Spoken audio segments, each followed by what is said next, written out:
Hi, Jeff Fennick here from Australia, former three-time world champion. Started boxing in 1981, represented Australia at the Olympics in 84.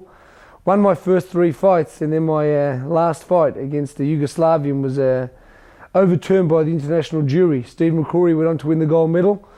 I turned professional immediately after that in 1984, and after 6 professional fights, in my 7th professional fight I fought for the world title, for the IBF World Bantamweight title, and I was able to become world champion after only 196 days. It was the shortest time ever for a professional boxer to win a world title. That record still stands today, my 7th professional fight. Very, very lucky also. About 4 or 5 fights later, I was able to fight the Olympic gold medalist Steve McCrory in a fight billed as Olympic Revenge. I was able to eventually knock Steve McCrory out in the 14th round in a defence of my IBF world title.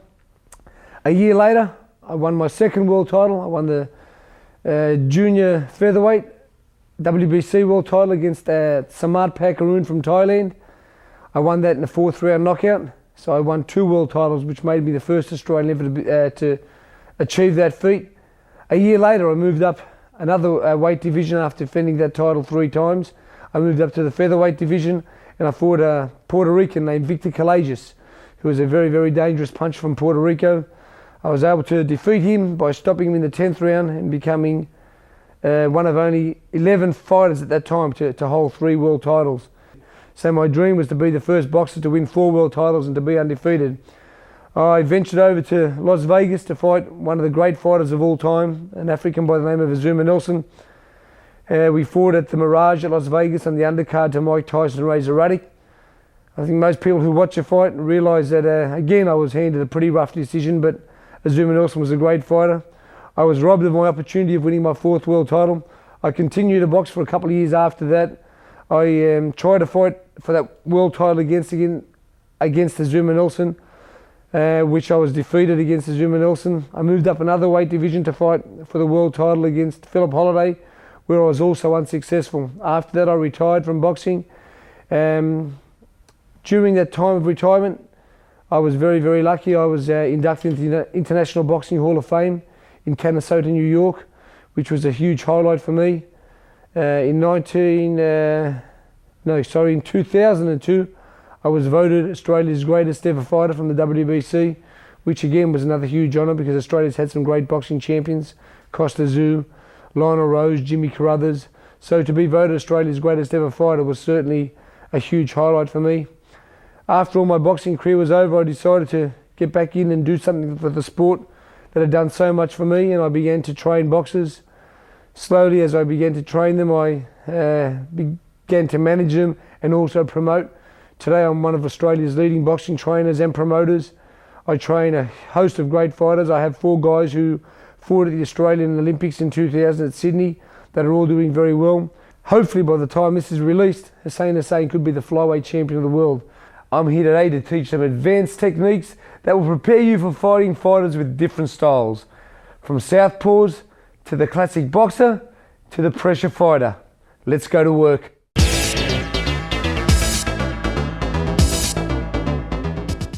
Hi, we're now going to go through with showing you some of the advanced techniques. First of all, how to box a southpaw. Hussein will come in here and he'll stand in the southpaw position. Southpaw is somebody who leads with their right hand. So if they're leading with their right hand and I'm boxing against this guy, I'm going to have to make sure that I move outside his jab. I start from the outside. One of the classic punches to throw against a southpaw is a straight right hand. What we want to do is we want to try to be on the outside of all time. So as I'm boxing, I'm on the outside of that jab, making sure that he can't hit me with his best punch, which is his left hand. So if I'm on the outside, if I'm on the inside here and I move inside, I'm going to be hit with a straight left hand. My hand's up nice and high and I'm moving outside. I'm outside the danger punch, which is his left hand. A couple of good punches to throw against a southpaw, like I said, is the overhand right. Another good punch to throw against a southpaw is, just he's there, right hand to the body and coming back with our left hook. Again, right hand to the body, coming back with the left hook. 2 good punches to throw against the southpaw. Another one is, just as we're boxing with that southpaw, is going outside, staying, and using that hook lead over the top of the jab, over the top of that right jab, coming over and using that hook over the top of a right jab. Again, we slip outside the jab, and we come back with our own hook. This way we're outside the punch, we cannot get hit with the left hand. Again, we're boxing a southpaw, very good punch, always to lead with the right hand. Outside the jab and right hand lead. Shortest way to hit him is with that right hand. Most boxers, when we're boxing, will have their hands up and they have a tendency to move this way all the time. So if we're moving this way, we're moving into the left hand. So very important, always thinking when we're fighting a southpaw, we're moving to the outside, we're moving to the outside and bring that right hand into play. Stay here. Again, right hand, yep, right hand, left to the body, left to the head. Here we go, right hand there, or right hand over the top, left rip, left hook. 3 beautiful punches to throw to southpaw. Right hand lead, left to the body, which will bring that hand down there. When that hand comes down, we finish with the left hook. Again, we should be in position to throw a punch again, which would be the right hand. 4 punch combination. 1, 2, 3, 4. And again. 1, 2, 3, 4. Always moving the feet, always advancing the feet. If the feet stay in the same position and I've punched my opponent and he's moved, these punches will not land. Very important. Moving the feet. Feet have to move with our punches.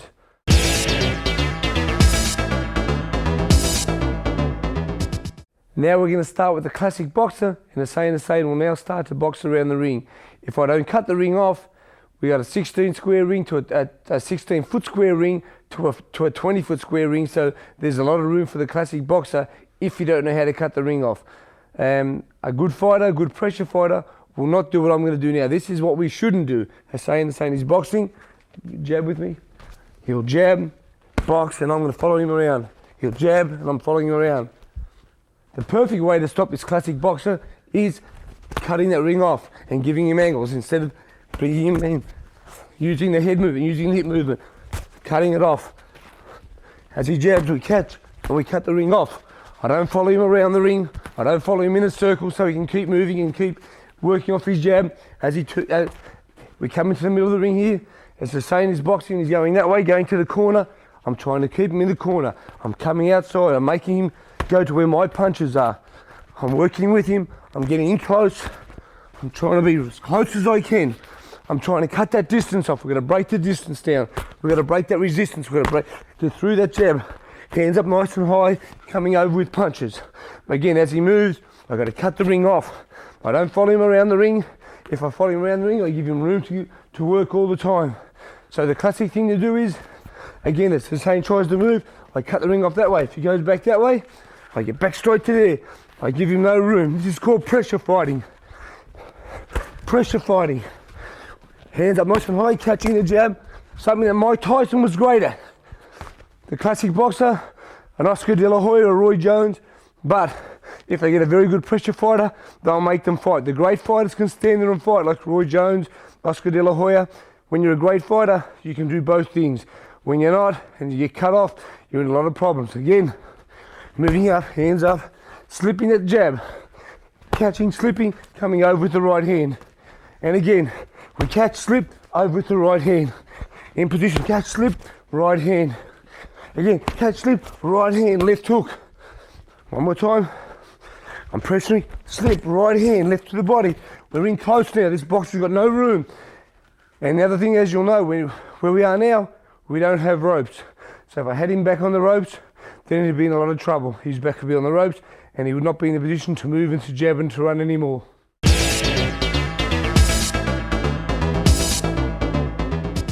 Again, to cut off the classic boxer, we must have good balance and good feet. One of the most important things is my feet are wide apart, my balance is there. As Hussein walks this way, I step across. I don't have my back foot following my front foot. My back foot goes first, I step across. I'm stepping across at all times and going outside, outside, outside. If he steps that way, then the front foot goes in there. So I'm not ever crossing my feet. The feet are very, very important. To cut this guy off, if my feet aren't good, I will not stop him from moving. So the feet got to nicely balance. As he jabs, I'm going to get out the outside. Outside. The feet are always moving to the outside, making him go to where you want him to come to. So, for instance, if I get him out here now, I'm ready for, as this one comes here, I'm ready to throw the right hand. If he steps back the other way and I'm here, I'm ready to either throw the left hook to the head or the left hook to the body. So 2 punches, you're always ready. As he moves this way again, I'm ready to throw the right to the body or the right to the head. As he moves this way, if my feet are in the right position, I'm ready to throw the left hook to the body or the left hook to the head.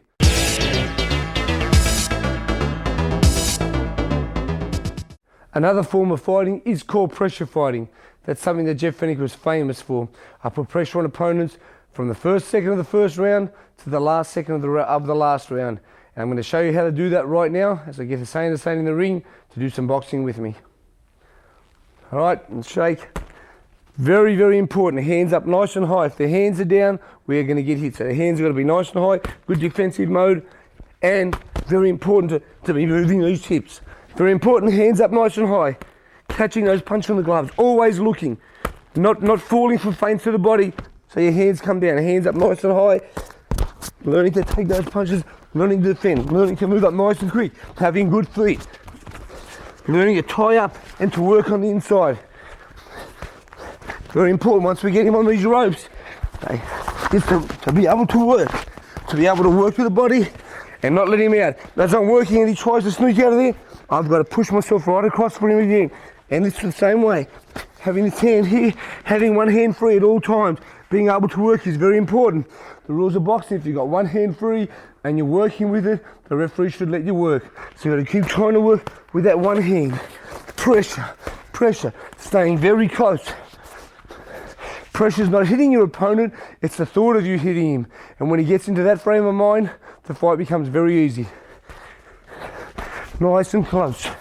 Nice and close. You've got to have good defensive skills in close. You've got to be able to make sure that when we get into this distance, we're there for the uppercut.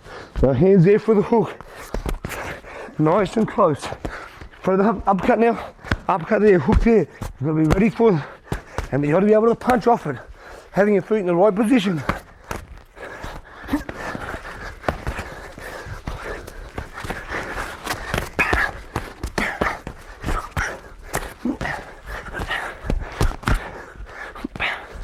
Always bringing that right position.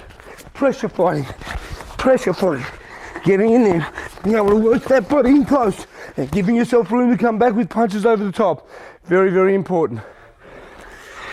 Another thing you've got to realise, while me, Jeff Fenech, I'm in here punching this guy, and he's going backwards, I'm nullifying the punching power of my opponent. Very, very hard for a fighter to punch with any power in a backward motion. Very, very difficult. Coming forward, me coming forward, I've got my weight coming with the punches. Me going backwards, nullifies all my power. So the pressure fighter wants his fighter going backwards at all times, pushing him backwards, not giving him any room to punch, especially with power. Always moving around, moving your opponent backwards. No power. Me always having power coming forward and leverage to throw all my punches. Again, very important while we're in here close to be able to roll and punch. Again, all coming from the feet. Boom. Stay there. Roll and punch. Again, here I come. I see my opponent there. I roll and come up with a punch. Again, roll and come up with a punch. One more time. Roll and come up with a punch. Ready for that next punch. Pressure fighting. The outside the jab, over with that. In we go again. As my opponent's going backwards, very little power. It's all nullified.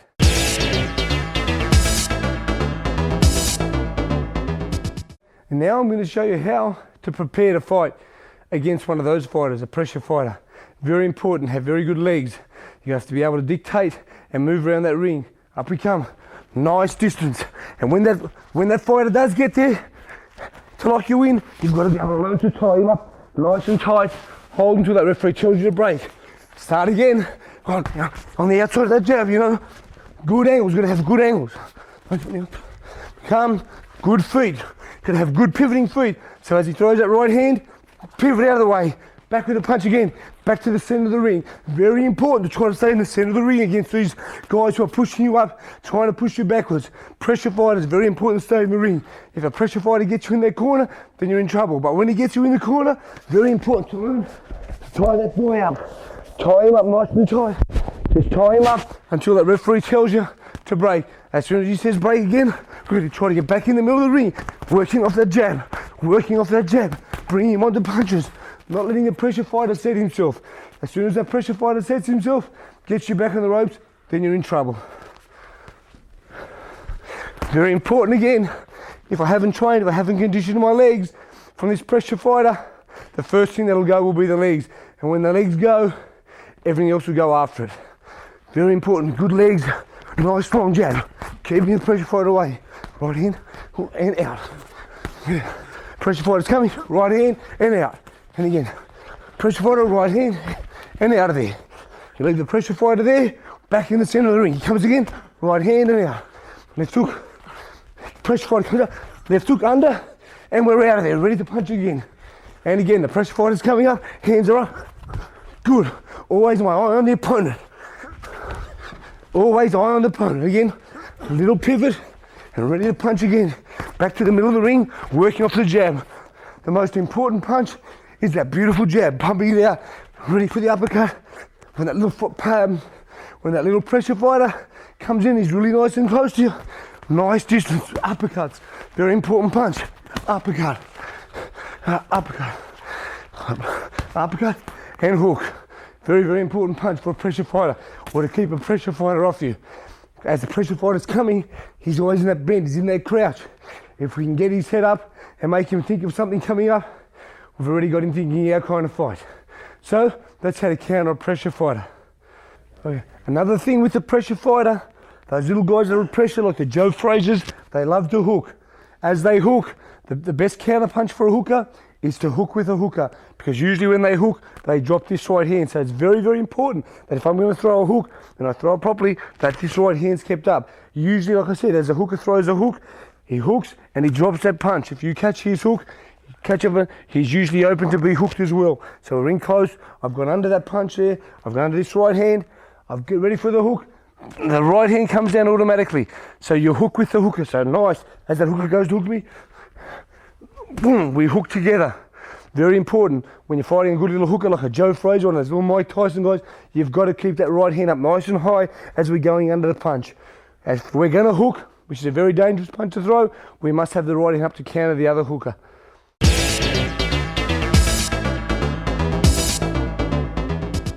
Sometimes we get into the ring and we hit somebody with a beautiful punch, and all of a sudden our fighter is in protection mode. He gets on his toes and he just runs and runs and runs. The way to beat one of these fighters is watch this. Right, I've hit Hussein early with a nice punch early in the fight. He's in protection mode now. He's up on his toes. He's trying to box. We've got it nice and tight because this guy's going to be running. We've got to learn to cut the ring off. Hands have got to be up high. A lot of times when he punches, we've got to learn to punch off the jab. Boom. We catch a jab and we punch. We can't wait. We can't beat with the jab. Hands have got to be up high, and we counter the punch with a punch. It's like counter punching. We're getting up there nice and close. He's boxing. He's using his feet. Hands up high. We're taking all those punches on the gut, and we're punching with the punch. We punch with the punch. We catch and we punch. Boom. Pressure. Boom. Pressure. Boom. And two punches. When that guy's running, he throws one punch, you've got to double your workload.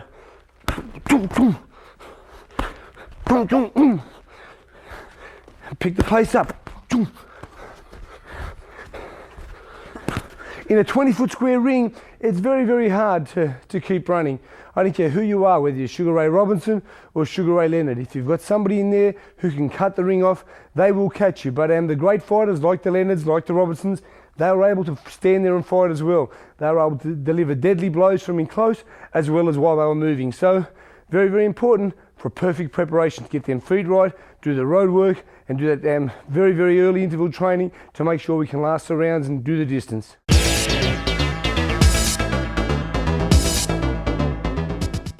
Now we're going to show you the classic boxer. I'm not sure if there's ever been another, but Ali used to like to just stand there, pick his opponent off, in and out, in and out. We're going to go through those movements, and then we're going to try to show you what we should do to a fighter that does that to you. You can do in and out. Just jabs, he's there not to be hit. In and out. He's in, he's out. He's in. Again, now I'll show the movement. This is like the Ali with his hands out. In, and he comes out. He just drag you onto him. What Muhammad Ali was so great at, he was great at feinting. He'd just lean there, he'd draw you onto the punch, and boom, and he was straight away. By the time you punched back, he would hit you, boom, he'd be back, and he'd come back with a beautiful right hand. Ali didn't have power, he had that speed, and speed equals power, and he was just so brilliant that he could just draw you into a punch, he'd jab you, and he'd just put that little finishing touch of the right hand on you, and they were the punches that knocked most people out. For me, the way to counter that is, again, to have a very good defense. Get them hands up nice and high, and we've got to be able to try to walk through them and slip the punch. Very important to be able to slip. Great movement, great boxers, great pressure fighters have good hip movement. If we don't have hip movement, you're going to be a stationary target and you'll get hit very much. So outside, we'll go outside the jab, then outside the right hand. Out, again, out. When we're here now, we're there to punch. We can't just make a miss and not punch.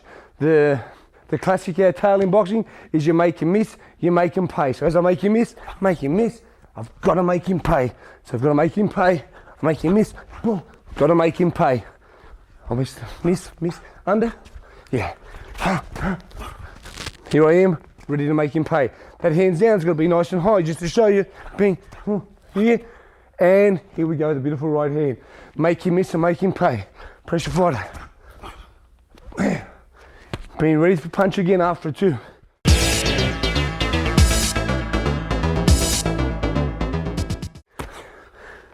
Another thing that Ali was famous for, we all know, it was rope to dope. And you've got to learn, because there will be some stage in a fight where you are backed up against the ropes, and we've got to have good defensive skills while we're on the ropes. We've also got to know how to hold and tie up, and we've also got to know how to turn our opponent inside out by turning him, being in the defensive mode as your opponent's punching, to being able to have a quick little turn and have him on the ropes and you out of them. Although there's no ropes there, so what happens is I've gone from a defensive mode just to being able to turn my opponent to be in attacking mode. Now he's on the ropes and it's my turn to start attacking. So I've gone from a defensive mode. I'm making sure, now remember, we're nice and close here. We don't have to hold these here, because if we hold these here, we will be hit with the uppercut. And that's the punch that a pressure fighter that's got you in on the ropes is trying to deliver to you. So we've got to cover that chin. We've got to cover that chin. Got to cover. And we've got to fire off with him and then turn him out of there, and we're ready to attack again ourselves. In that one movement, we go from defense to offense, and then it's my turn to start to work. So very quickly, while we can't hit him while he's back turned, if the ropes were there, he'd be turned and his face would be facing me. Face me. Turn and my turn to work. Again, defensive skills on the ropes. Showing your defensive skills on the ropes. You go to the body. When somebody goes to the body, the best form of defense to the body punch is just a little slip, just a little tiny turn. Have to hit you to the body there, a little turn. Go to the other side in the middle. All defensive skills. None of this is going to happen if I'm not watching my opponent. If I've just got my head down and not thinking about what's happening, I will not cover the punches. Always very important, staying focused. Seeing what punch your opponent's going to throw. Seeing what we can counter punch from that. Seeing when we can counter punch. Seeing the openings. We let him throw a punch to that side. He throws to that side, I'm in position to throw a left uppercut. So we're drawing this guy in to throw punches at me so I can make openings to punch back. Defensive skills here.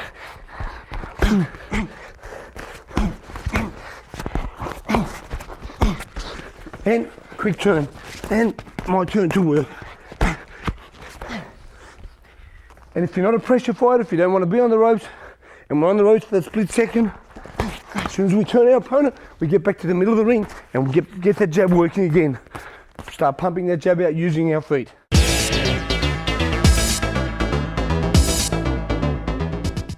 Another important part about being in close is having your weight leaning forward. If I'm backwards again, I'm in big trouble.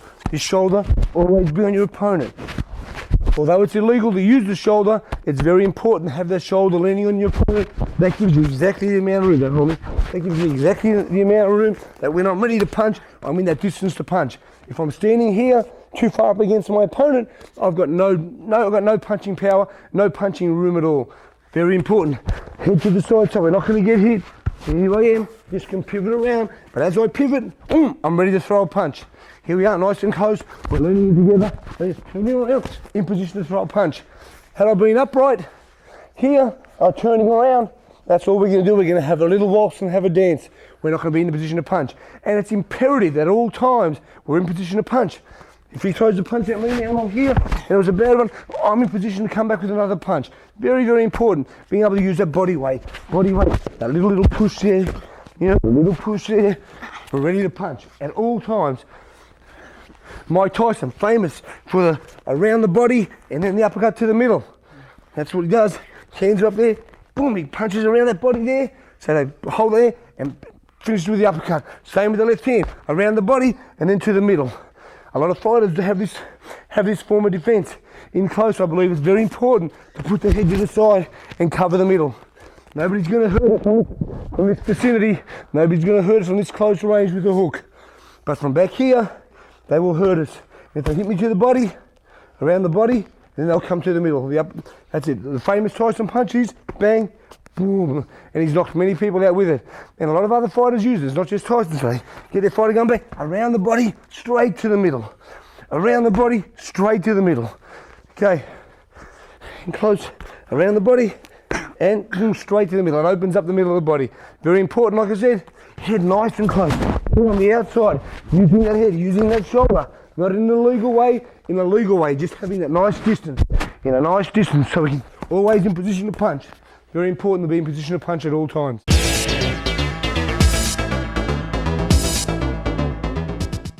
Yep, this is still me, Jeff Fennick, with this title headgear on. I'm now going to go through a couple of sparring drills that we do with my opponent. Hussein, we'll box a few rounds, we'll go through the movement, we'll go through some of the in drills, we'll go through some of the jabbing drills. So enjoy it. Let's go, Huss. And jab.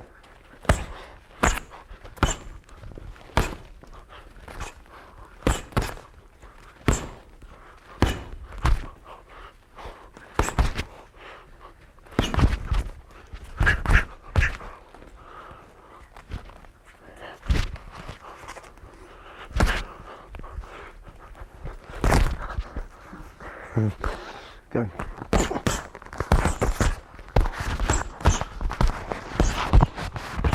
Short. Middle. Again.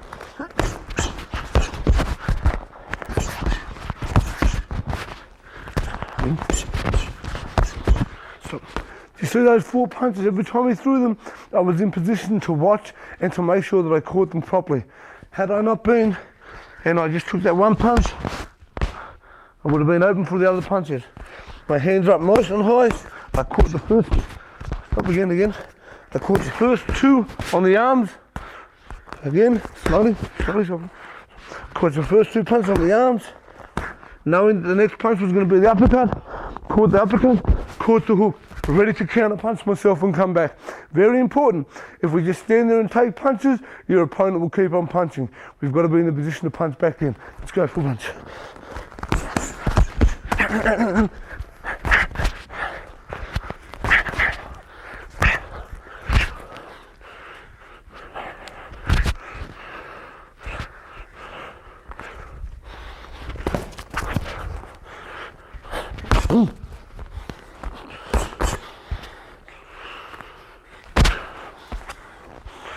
Just then, Hussein, he balked, he feinted, made my hand drop and hit with the hook. Go through the feint and throw the hook. See that? First jab, he jabs, first jab, jabs, throws the jab, hand drops for the feint. Okay. In close. Very important, like I said, about being nice and close, getting in that position, ready to punch, boom, to the body. The body is important.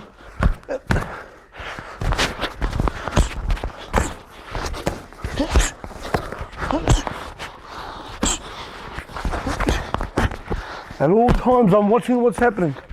I'm concentrating at all times.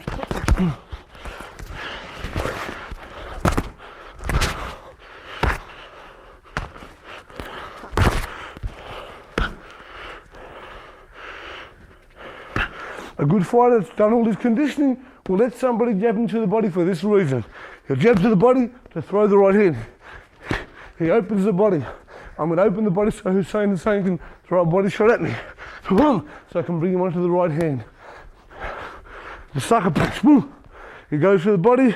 I come for the right hand, left uppercut, or left hook after that. Let's go through it again. Boom, boom. In position ready. I draw him in. Now he's going to the body. Overhand right, left hook. Okay.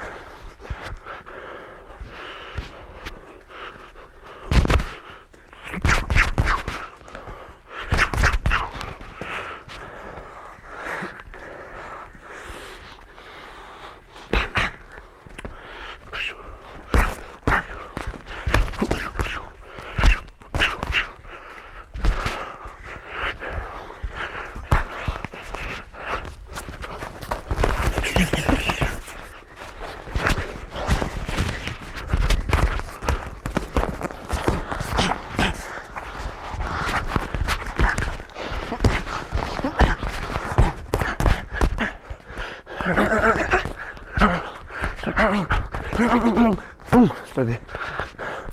Working to the head, getting his hands up, slipping to the body. Fast punches, no power to the head. I want his hands up. And body, that's the shot. Here we go again. Side and body. Now Hussein will do it to me. Same thing. What we try to do is, I try to get Hussein in the ring and to go through every fighter. As we're training in preparation, we try to go through everything in the ring. Now, he's got this pressure fighter, he's got his hands up, gets to the side, Hussein. That's the shot. We're both fighting together, defense. He gets my hands up, crashes him into the body. Very important punch. That's it. The main thing that he's doing here is at the end of his punches, he's not doing this from here and stretching. He's punching, getting to the side, making that angle, that all important angle that we were talking about earlier. Angles. 1, 2, 3, 4 here, to the side, angles of punch. Now, he's out of the way. He's ready to punch his next couple of punches.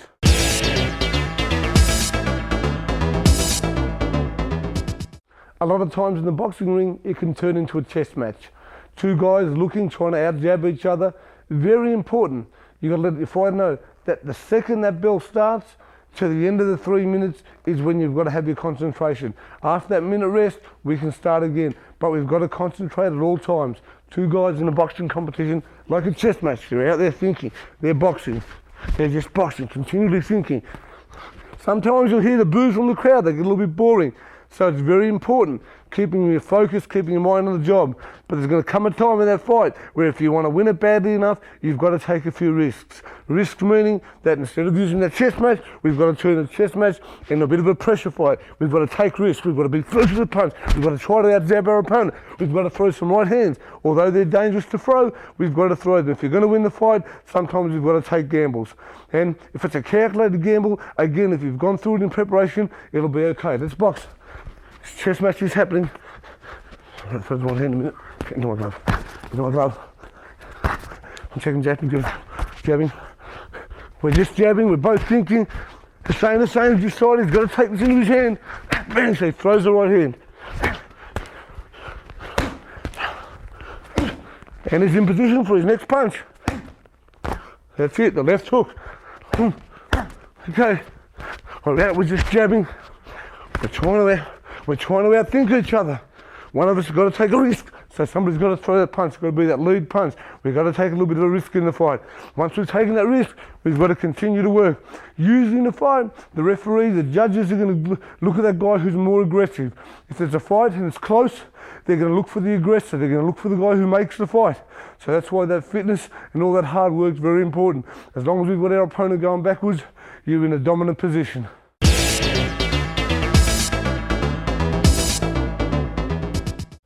Hi, Jeff Fennick here at the end of that workout, and I hope you learned something from it. The main thing that we're trying to teach today was that in a fight, you can experience any kind of fighter. We can get in with the southpaw, we can get in with a pressure fighter, we can get in with a boxer, and it's imperative that we teach our fighter to fight all these kind of guys. If you only teach him to fight a boxer, he comes into a pressure fighter, What happens? You lose the fight. We don't teach him about southpaws. What happens? He gets hit with the left hand for the whole night. So very, very important as a trainer to make sure that your boy's ready to fight any kind of fighter. Title Boxing's got you covered with 16 action-packed videos to get you in the best condition of your life. Boxing and conditioning experts Danny Campbell, Michael Rutherford, Jeff Finnick, and Russ Anber put you through the paces to show you everything you need to know to improve your speed, strength, agility, and stamina. How to wrap hands, hitting the heavy bat, medicine ball, obtaining the edge of speed, interval training, punching at angles, advanced techniques, explosive speed and power, mastering the basics, punchmit secrets, getting bigger and stronger, dynamic speed and thrust, counter punching, working the corner, defensive skills and drills, body punching, and more. Get only the ones you want or get maximum impact with the entire series. Get the secrets of over 80 years of combined boxing and physical training experience in one action-packed video series. Where do you get it? Exclusively at TitleBoxing.com. TitleBoxing.com. If we don't have it, you don't need it.